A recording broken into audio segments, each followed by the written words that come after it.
not even need Bauer's game for me. Ahoy there, YouTube. Welcome back for another Thoughts from the Corner. I'm Adam. This is Bauer.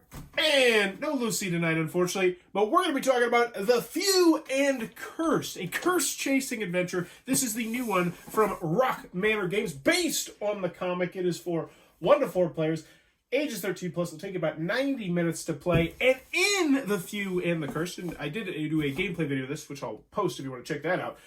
This is a really interesting spin on deck building, where you're going to take control of an asymmetrical character who's going to have slightly different stats. They're going to have different starting cards. They're going to have different amount of bullets, different attacks. The characters definitely felt different. And you are going to be wandering around this huge map of the Wild, Wild West right here. This is a sandbox-style game with a really interesting... This is a big boy. With this really interesting aspect of you can do what you want to do. Do you want to attack other people? You can attack other people and it'll get you victory points and it'll hurt them. Do you want to go after big bad guys, wanted people? You can go after big bad guys, you can go after little bad guys. Eventually, these little cool minis will come out and try and destroy you. They're with a whole bunch of victory points. Or you could just hang around San Andreas and do whatever the heck you were doing in card manipulation. But also, it has a really interesting deck building aspect where there's no buy row. Like, if you're deck building, you know, buy row. What's on the buy row? This is not. You have 2 cards at the beginning of every turn, and you just take those cards and you pick whichever one you want, which might mean you get something you really want, really need, or you might not. If you want to see it, check out the gameplay video. This is just going to be our thoughts on the game, because we got a lot of thoughts on this bad boy. You want to start? Sure. So, first I'll say the artwork is amazing on this. I love the look of it. I love the theme of it. I do want to mention, I don't know if I did, it's based on a comic, which is did say that. Artwork, yes. All the components were really great. I mean, they got these little miniatures and everything. So it felt great, like playing this game and like looking at it. It's got a lot of table appeal to it. So you know, starting out, it was really, I had no idea what was happening, and started getting into it, and I realized I don't need to fight anything. I can just walk around and collect stuff and get lots of points. If you played Viticulture, it's pretty much the strategy of, I'm not making wine, I'm just scoring points, doing other things. Yeah, it's like, oh, I just got a card that just gives me 2 points. That's cool. Whereas I was killing everything. That was my whole plan, kill, kill, kill, kill, kill. You did crush me, I do want to say that. But the other guy, the other person we played was close. Yeah. But we also messed up a rule that might have changed something. Slightly. I don't think it would have made that big of a difference. It would have ended it faster, and I wouldn't have got those extra points, which could have swayed it. Okay, I still was not going. I would not have gained anything from it ending slightly sooner. Yeah, I think it would have been either closer or I would have lost had we not done that extra round. Yeah. Basically, there was a kind of a timer mechanism where if you collect all of the legendary items, or what are they called? Artifacts. Collect all the artifacts, the game ends. It would have we would have essentially trimmed off 15 to 20 minutes. We would have triggered the game earlier. So we realized that happened right as I was doing it. Yes. But that gets me to another point, because what I think we're both going to get to here, and I don't want to step on your toes, is there's a lot of cool stuff in this game. Certainly. The designer of this game was like, I want this, and I want this, and I want this, and I want this, and I want this, and I want this, and I want this. Almost, and I said this to the point that it almost feels fidgety.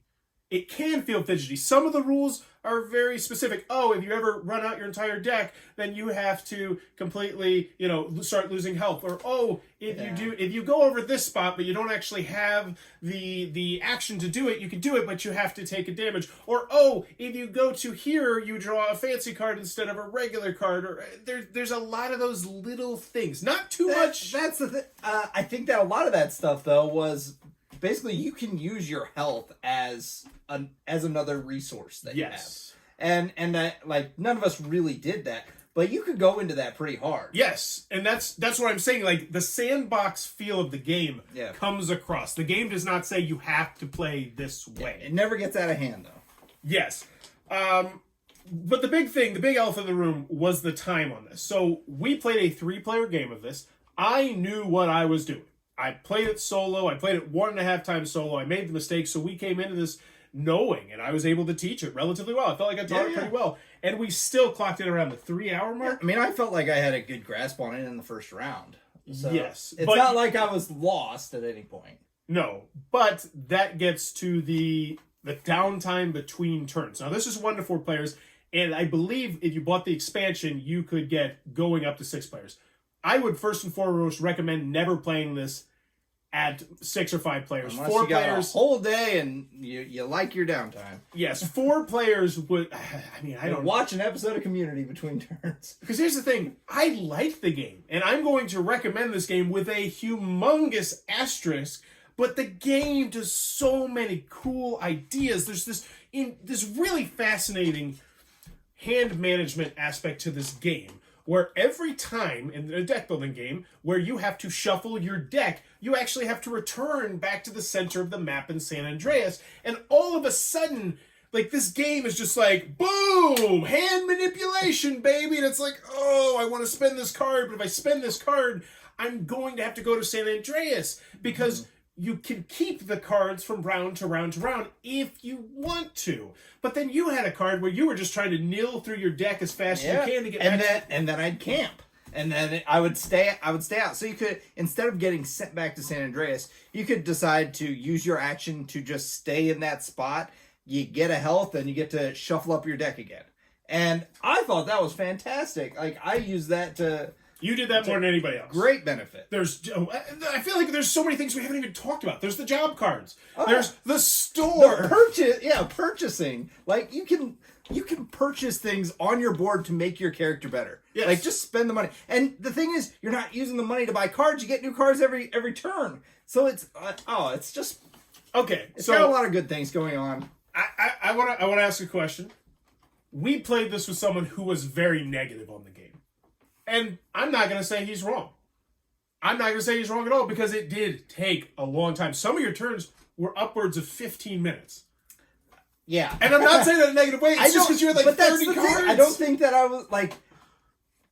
To me, it didn't feel like I was dragging. Like, I wasn't like sitting there deciding what to do. It was that I had all these things that I was working on doing. Yeah, and I'm not saying it as a fault. I'm not, like, it wasn't like, oh, what do I do? But the part of the problem is that I have with this game, and that I think Alan really had with this game, and he's not wrong at all, is that you have to house rule this a couple ways to speed up the game. Because we started to implement house rules halfway through the game to speed up. So if we wouldn't have put that in, that'd probably be an extra 40 minutes. Sure. So I would wholeheartedly recommend, if you're into this game, because I think we both like this game. Yeah. And I think that if we weren't playing with Alan, we were playing with someone who would have been hotter on it or would have been more neutral, I feel like, you ever played a game with somebody and just one person not liking it kind of drags down the experience for everybody else? Because we knew he was not enjoying the game, which is like, it just makes you feel weird a little bit. Yeah. But it's not on him.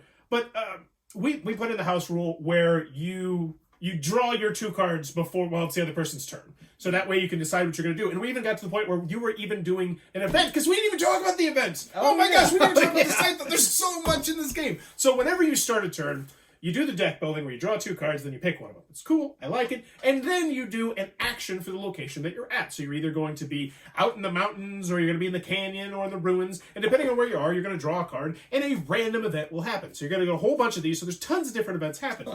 But if you're in a special cursed event, then you get a Scythe style card. If you played Scythe, you know what this is. There's 3 choices. Sometimes they're good, sometimes they're bad, and it adds a whole different interesting aspect to the game that I really enjoy, but it's just more in the game. It also, like, peeks into this narrative aspect of it, because there's a story on each one of these cards. There is. That's something Don't that get happened too to you. excited, because I will say, while I like the theme and I got into the theme is not as strong as you would like. True. I feel like they tried their best, but it's just, with this much variability, it's hard to put in there a theme. And here's the thing, I'm racking my brain because I'm sure there's something else, some other aspect of this game we didn't even talk about. There's a solo version of the game which I played. There's a cooperative version of the game when I could play. There's 3 different end game conditions. There's like there's a thing that will speed it up if you get to 21 points, but if you forget, there's so much in this game. Wait, what are the 3 end game conditions? There's monsters, the monsters, artifacts.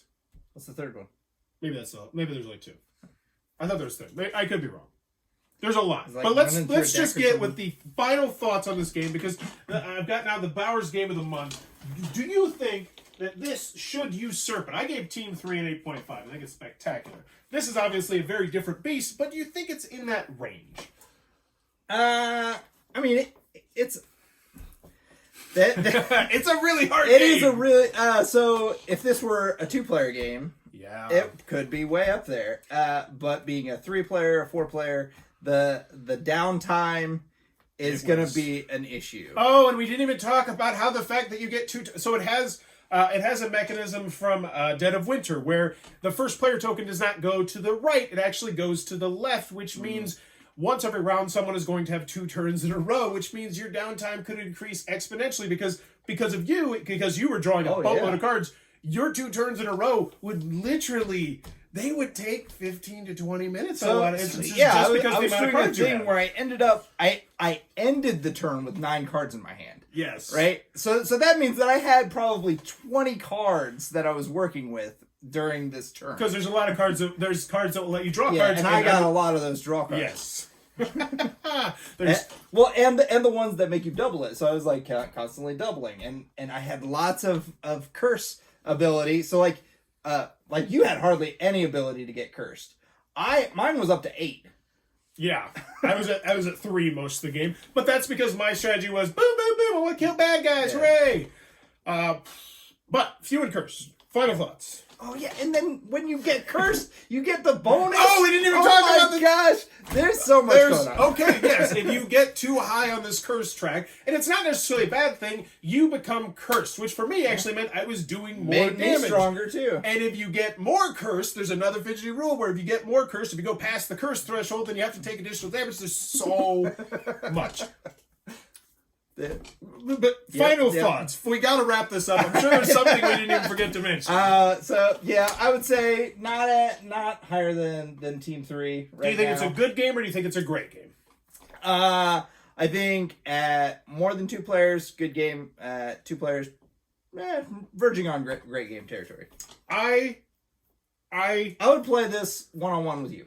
Yes, and I think it would dip into the 8. I think it would get too great at 2 players, especially the more you played it, because like I said, and I said this in the middle, I feel like each of the characters is probably going to play a little bit different. You might tune up your strategy. You might know what strategy you're going to go to as you enter the game. Overall, there was enough unique, different things where I said, aha, because here's the thing. I look at things slightly different, and I imagine you do because you come to my game night and we play so much stuff that I'm to the point now where I would take a game that I know is not as good as another game just because it does something so distinct, so different. And to say this is a deck building game it's underselling it. It's just, there's so much going on here. If you don't mind the downtime and if you don't mind the length of the game potentially, especially at 3 and 4, I can recommend this game. I think it is a great 2-player game. I'm excited to play this cooperative as well. But at 3 and 4, man, it's hard. And Alan put it this well. He can think of other games that, like he said, we could play a game of Twilight Imperium. Potentially. The 3 of us. Yes, the 3. No, we played probably the not most people. Yes. But I'm torn on it. But yes, The Few and the Cursed, I like it. I would like to see the expansion content. I'd like to see the new characters. And that's the bottom line.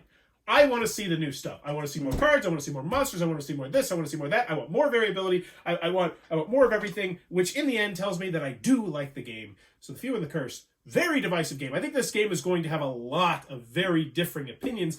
And I think it's just going to be, like, I could see someone playing this 4 players in the game and be like, I hate that game. I hate it so much. And then I can see somebody else be like, really? I played it with my wife and we loved it. It was great. Yeah. We play it every week now. But I love games like that. The Few and the Curse. And how was the solo?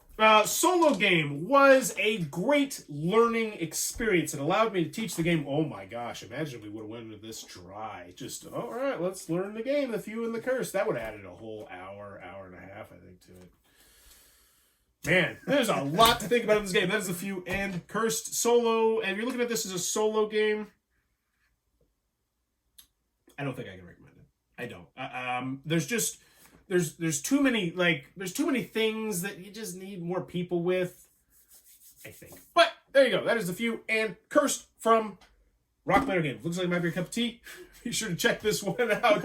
Either way, I think you're going to think that things are interesting in this game. If you're enjoying what we're doing, please click on that subscribe button down below. Also, consider supporting the Patreon down below, because currently I am out of a job and panhandling on YouTube. And in the comments below, let me know what was the last game you played that had way too much downtime between turns that was not a few and cursed. Ooh. That was an easy one for me. Yeah, probably Risk. Played it not too long ago with my family. Twilight Imperium. We played Twilight Imperium, and it didn't happen too often, but there was some times where, it's just going to happen downtime between turns. But let me know in the comments below, what was the last game that you played that had some terrible downtime? And as always, thanks for your time, you two. Man, that was so much in that game. Yeah.